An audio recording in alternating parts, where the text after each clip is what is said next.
To the sound of 800 plus horsepower revving to 18,000 RPM, and nobody's happier about it than the guy in that Formula One Maclaren, two-time NASCAR Sprint Cup champion Tony Stewart, living the dream. Doesn't look like he's going to feel it out. Looks like he's going straight to speed. Yeah, he was in 7th gear at the top of the S's.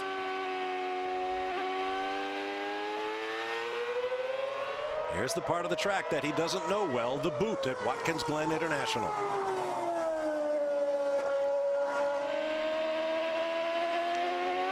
You know, we talked at the top of the show, Tony has a lot of open wheel experience. In fact, he won the Izod IndyCar Series Championship in 1997, but there were no road courses on the schedule then. That's right.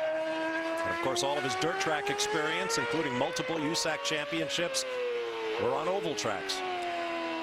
You'll see here, right in the middle of the screen, the transmission number, which ratio is in. 7-speed box. And as we were talking about earlier on, Larry, in the McLaren, Tony will be changing up with his right hand and down with his left hand. You can sometimes just see the driver's hands just playing with the pedal at the back. Lewis Hamilton looking on from the pit wall, and Tony's dad, Nelson. Yeah. Hangs out a lot with Tony these days. So 4th gear, 5th gear.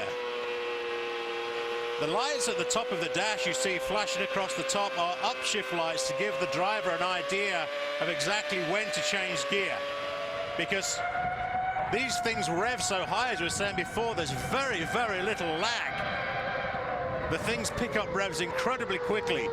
So the drivers like to have a visual cue as well as when to snatch that next gear.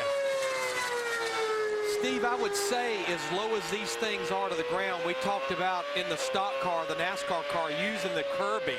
Yes. I'd say you want to stay off that curbing with these things, don't you? Well, you know, certain tracks you have to use the curbing, Larry, and you have to have the car set up to do that, to be a little bit more compliant over some of the curbs. But the big difference between you guys and us when we're setting the car up is we have that flat bottom with the wooden plank, a composite board underneath the car for legality reasons. And if the drivers get too much curb, and there's so little suspension movement, that it's very easy to turn the thing into a surfboard.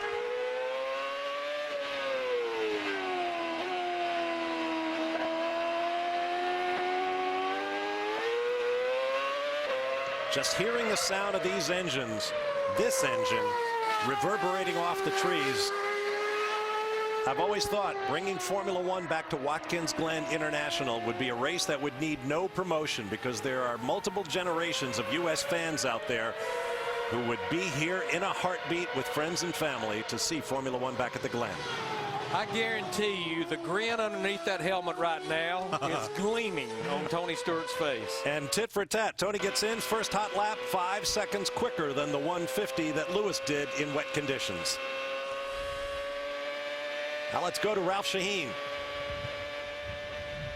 All right, we're down here with Lewis, who's listening in on the radio. He just cranked off a 1:45.08. What do you think of that? I don't know what that means, to be honest.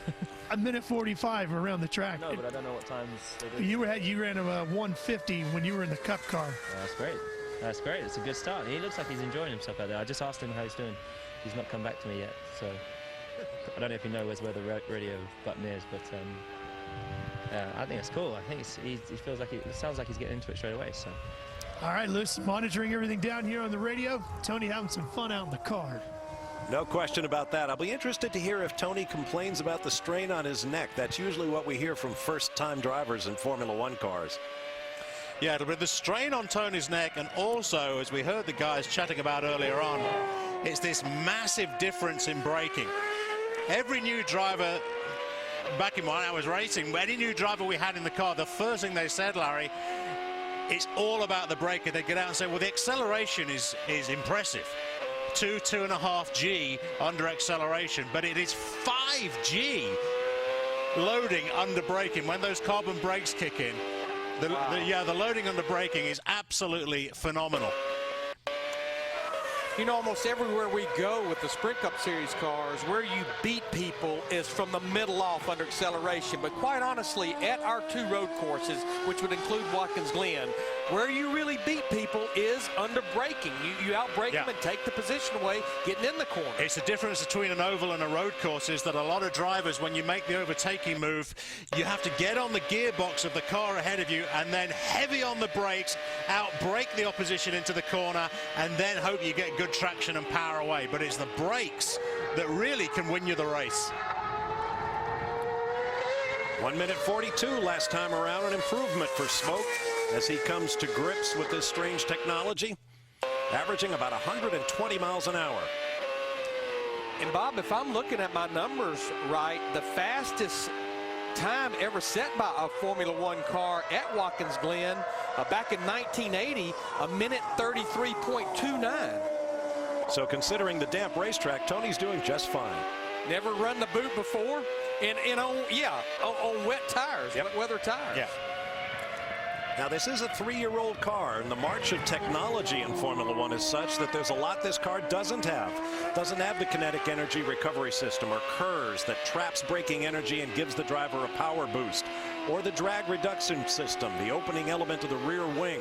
He has a lot more wing on this car than current cars do, but no blown diffuser, no blown rear wing, the controversial F-ducts from last year. If you look closely at the bridge wing that Bob was talking about earlier on, when these guys get up to speed going down the straight, the little wing that's going over the top of the nose, you'll see it start to depress. That's the aerodynamic loading we were talking about earlier on, about the 4,000 pounds. Keep your eye on this little winglet here, up to speed, and you'll start to see it drop towards the center of the nose as the aero load pushes the car into the track. And there's so many things that a driver can adjust from the cockpit, where on a stock car, Steve, the only thing you can adjust aside from your driving style is the brake bias, front and rear. No, I was going to ask you that earlier on, Larry. There's no suspension adjustments or anything your guys can do? Now, we are allowed in Formula One to adjust the differentials electronically, hydraulically controlled differentials, so we can alter the loading through the differential from a cockpit control. Previous years, I mean, back in the mid-90s, 93, we used to be able to adjust the suspension as well through hydraulics, but very limited controls on a Formula One car now. We could do a lot more, but the rule makers won't allow us to do it.